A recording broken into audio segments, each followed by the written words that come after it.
सुनिए गौर से कि मैं तुम्हें नहीं जानता।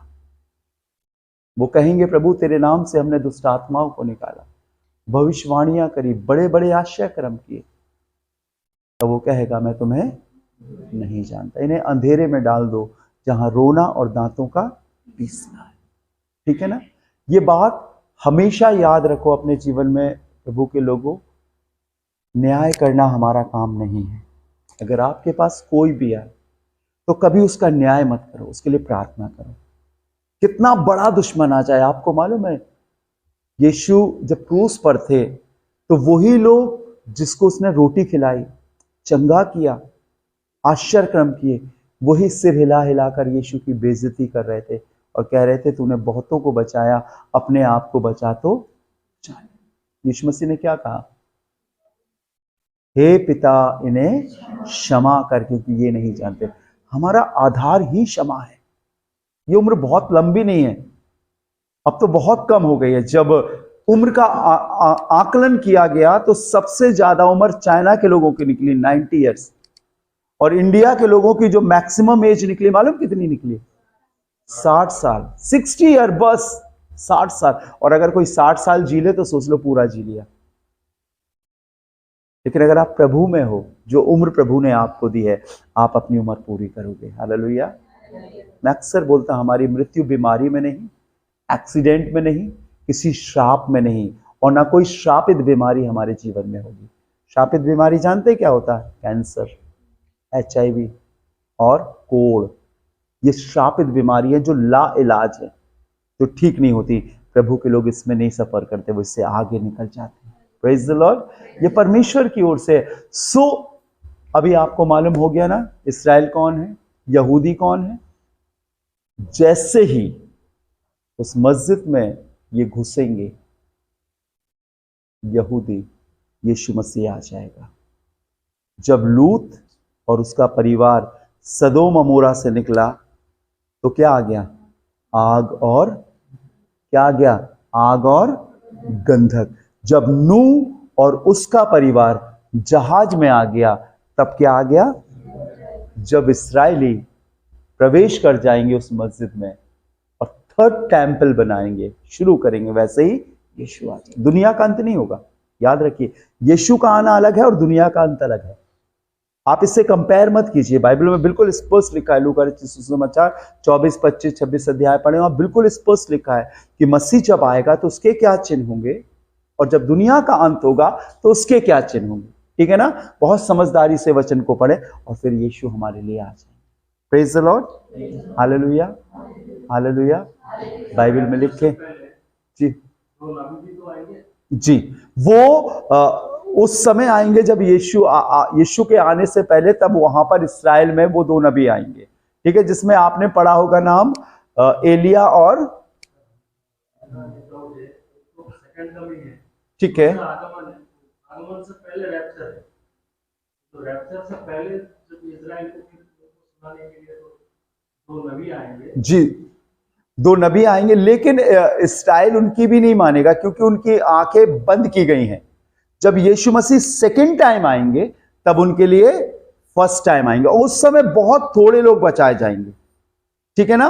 अगर आप थिस्सलुनीकियों की किताब पढ़ेंगे तो लिखा है जो मसीह में पहले सोए हैं वो पहले जी उठेंगे, और जो हम जीवित हैं वो हवा में प्रभु से मिलेंगे, हमारी देह बदल जाएगी। उस पीरियड में इस्राएल के लिए 2 खुदा के नबी आएंगे जो बताएंगे, लेकिन वो उनकी बातों पर भी विश्वास नहीं करेंगे। याद रखिए, क्योंकि परमेश्वर की ओर से उनकी आंखें बंद की गई है, क्योंकि यीशु मसीह यहूदी था। ठीक है ना? क्या था? यहूदी था, और उन्होंने यीशु को नहीं पहचाना। लिखा ना, मैं अपने घर आया और मेरे अपनों ने मुझे नहीं पहचाना। ठीक है? और यीशु मसीह ने सामरी स्त्री से भी इस बात को कहा था ना, मैंने उस दिन बताया था, यूहन्ना 4 अध्याय में लिखा है ना कि उद्धार यहूदियों में से है।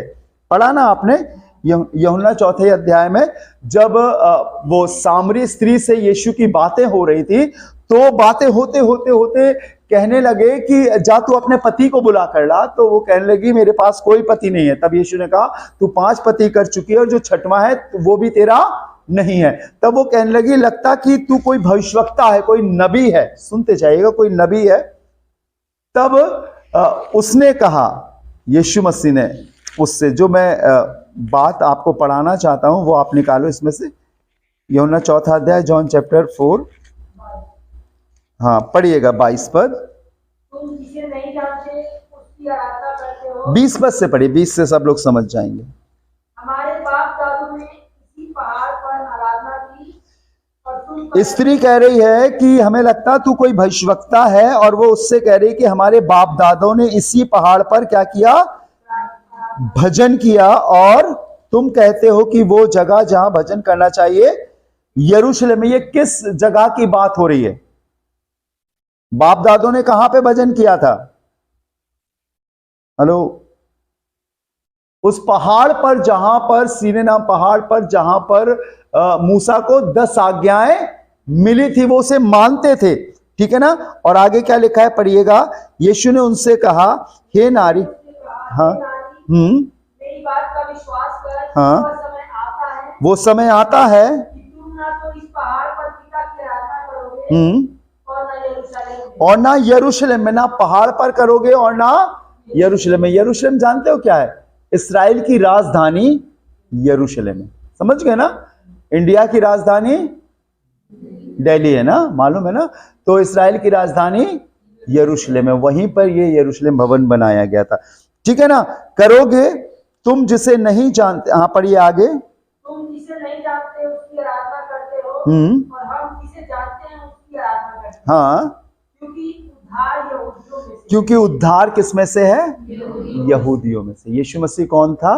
यहूदी, इसीलिए उसे कहा जाता है यहूदा के गोत्र का शेरे बब्बर, ठीक है ना। इसीलिए उसे कहा जाता दाऊद की संतान, ठीक है ना। वो पीढ़ी का नाम जुड़ा रहता है। अभी आपने शादी के कार्ड देखे होंगे ना, उसमें नाम लिखा रहता ना, दादा परदादा कुल का नाम लिखा रहता, फिर आखिरी में आप लोग जिसकी शादी हो रही उसका नाम। तो ये उसी पीढ़ी उसी कुल के थे। तो उद्धार यहूदियों में से था, अर्थात यीशु मसीह अपने लिए उस स्त्री से बोल रहा था। उसके बाद आप पढ़ोगे तो लिखा है, परमेश्वर आत्मा है और अवश्य है कि उसके भजन करने वाले उसका भजन आत्मा और सच्चाई से। जब आप आत्मा और सच्चाई से भजन करोगे तो वो खुद आपके अंदर आ जाएगा। यरूशलेम जाने की जरूरत नहीं है, आपको किसी पहाड़ पे जाने की जरूरत नहीं है। यहां तक उसने कह दिया, जहां 2 या 3 मेरे नाम से इकट्ठे होंगे, वो आ जाएगा, ठीक है ना, वो आपके बीच में। तो अभी मैं ये सोचता हूं कि बहुत सारी चीजें आपको समझ में आई हैं। किसी को कोई डाउट से कोई सवाल है, आप पूछ सकते हो, जो चीज समझ में नहीं आई आपको। एनीवन? समझ में आया? नोट किया? ठीक है, मैं पूछ लूंगा, कभी चैपल लेने आऊंगा तो बीच में नाम लेके पूछ लूंगा, अब तो नाम भी मुझे मालूम, ठीक है। ध्यान रखिए, ये बेसिक है। क्या कोई इस्राएल को या यहूदियों को मिटा सकता है? मुझे बताइए, मिटा सकता है क्या? नहीं। उस नाम को मिटा सकता है?